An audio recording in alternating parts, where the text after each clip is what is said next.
नमस्कार बंधुरा मनीष रान्नाबाटी चैनेले तुम्हारे सबाइके स्वागत। आशा करछि तोमरा सबाई खूब भालो आछो सुस्थ आछो। तो आज के आमी करब कासौरी मालाई चिकेन। तो तोमरा भिडियोटा लास्ट अब्दि देखते थाको। आशा करी भिडियोटा तोमादेर खूब भालो लागबे। तो चलो देखे नाओ आमी आज के कि करे रेसिपि बानाच्छि। तो एखाने आमी 500 ग्राम मतो बोनलेस चिकेन निये निয়েছি। তোমরা চাইলে বোন শুদ্ধ নিতে পারো। আমি আজকে বোনলেসই নিয়েছি। এটাকে ভালো করে পরিষ্কার করে আমি ধুয়ে নিয়েছি। তো এবারে আমি এখানে 2 চামচ মতো নুন অ্যাড করে দিলাম, একটুখানি হলুদ গুঁড়ো হাফ চামচ মতো, আর 2 টেবিলস্পুন মতো আদা রসুন আর কাঁচা লঙ্কার পেস্ট আমি এখানে দিয়ে দিলাম, আর এখানে 1 চামচ গোলমরিচের গুঁড়ো, আর এখানে 4-5 চামচ মতো দইকে আমি ফেটিয়ে রেখেছিলাম সেটাও আমি এখানে দিয়ে দিলাম। এবারে সবগুলোকে আমি ভালো করে মিশিয়ে নেব যাতে চিকেনের গায়ে সব মশলাগুলো লেগে যায় এবং ভেতরেও সব মশলা ঢুকে যায়। তো ভালো করে আমি এটাকে মেখে ম্যারিনেট করতে কিছুক্ষণের জন্য রেখে দেব। তো আমি কিছুক্ষণ পর আবারও চলে এসেছি। এখানে কিছুটা 2 চামচ মতো কাসুরি মেথি দিয়ে দিয়েছি। তো দিয়ে এটাকে আবারও আমি মেখে নিচ্ছি খুব ভালো করে। কাসুরি মেথিটাকে দিয়ে আমি ভালো করে মেখে নিচ্ছি। দিয়ে এটা ঢাকা দিয়ে আবারও কিছুক্ষণ রেখে দেব যাতে কাসুরি মেথির ফ্লেভারটা চিকেনের মধ্যে চলে আসে। তো চলো তা ম্যারিনেট হোক, ততক্ষণে আমি একটা প্যান বসিয়ে নিয়েছি। এখানে আমি 4-5 চামচ মতো রিফাইন্ড অয়েল দিয়ে দিলাম, আর এখানে আমি গোটা গরম মশলা ফোড়নে দিয়েছি, দারচিনি লবঙ্গ আর ছোটো এলাচ। আর এখানে আমি 2টো পেঁয়াজকে বেটে রেখেছি, আর সেই 2টো পেঁয়াজ আমি এখানে দিয়ে দিলাম। দিয়ে পেঁয়াজটাকে দিয়ে আমি ভালো করে ভেজে নেব। খুব অল্প আছে পেঁয়াজটা ভাজবে।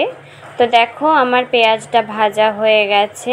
এবারে যে আমি চিকেনগুলো ম্যারিনেট করতে রেখেছিলাম সেই চিকেনগুলোকে আমি এখানে অ্যাড করে দিলাম।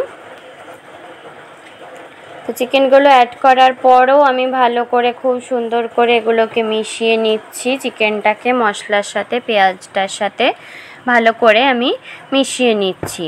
এবারে ঢাকা দিয়ে এটা কিছুক্ষণ আমি হতে দেব। তো দেখো চিকেন থেকে অনেকটাই জল ছেড়ে এসছে। তো এটাকে আমি আবারও ভালো করে নেড়ে নিচ্ছি। যেহেতু বোনলেস তো সেদ্ধ হতে বেশিক্ষণ সময় লাগবে না। তো এখানে আমি 1.5 চামচ মতো ধনে গুঁড়ো দিয়ে দিলাম, আর 1 টেবিলস্পুন মতো আমি এখানে কাশ্মীরি লঙ্কার গুঁড়ো দিয়ে দিলাম, আর 1 টেবিলস্পুন মতো গরম মশলা আমি এখানে অ্যাড করে দিলাম। আর হ্যাঁ বন্ধুরা, তোমরা যদি কষানোর সময় গরম মশলাটা অ্যাড করো তাহলে এর ফ্লেভারটা আরও খুব সুন্দর আসে। তো তোমরা কষানোর সময় গরম মশলা অ্যাড করে দেখতে পারো। তো এটাকে আমি ঢেকে কিছুক্ষণ কষিয়ে নেব। তো দেখো আমাদের মশলা কষে গেছে, তেলও ছেড়ে দিয়েছে। আমি আবারও ভালো করে নেড়ে নিচ্ছি। দেখো আমাদের চিকেন প্রায় কুক হয়ে গেছে। তো এবারে আমি এখানে 7-8টা কাজুকে বেটে রেখেছিলাম, তো সেটাও আমি এখানে দিয়ে দিলাম। দিয়ে কাজুটা দিয়ে আমি ভালো করে নাড়িয়ে নেব। কাজুটা দিয়ে আমি ভালো করে নাড়িয়ে নিচ্ছি।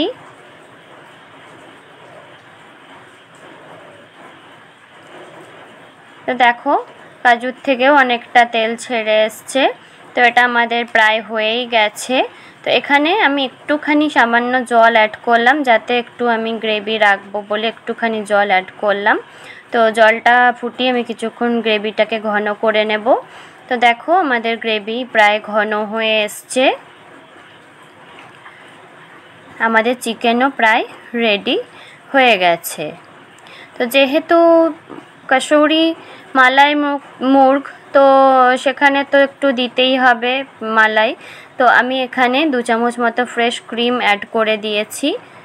তোমরা এটা অপশনাল, তোমরা চাইলেও দিতে পারো, তবে যেহেতু মালাই চিকেন তো সেহেতু এটা অ্যাড করাটা জরুরি। তো দেখো আমি মালাইটা দিয়েও ভালো করে নেড়ে দিচ্ছি। তো এটা মালাইটা দিয়েও আমার ভালো করে নাড়া হয়ে গেছে। এবারে আমি এখানে 2 টেবিলস্পুন মতো আবারও কাসুরি মেথি অ্যাড করে দিলাম। তো এটা দিয়েও আমি ভালো করে নেড়ে নেব। তো দেখো এটা আমি ভালো করে নেড়ে নিচ্ছি।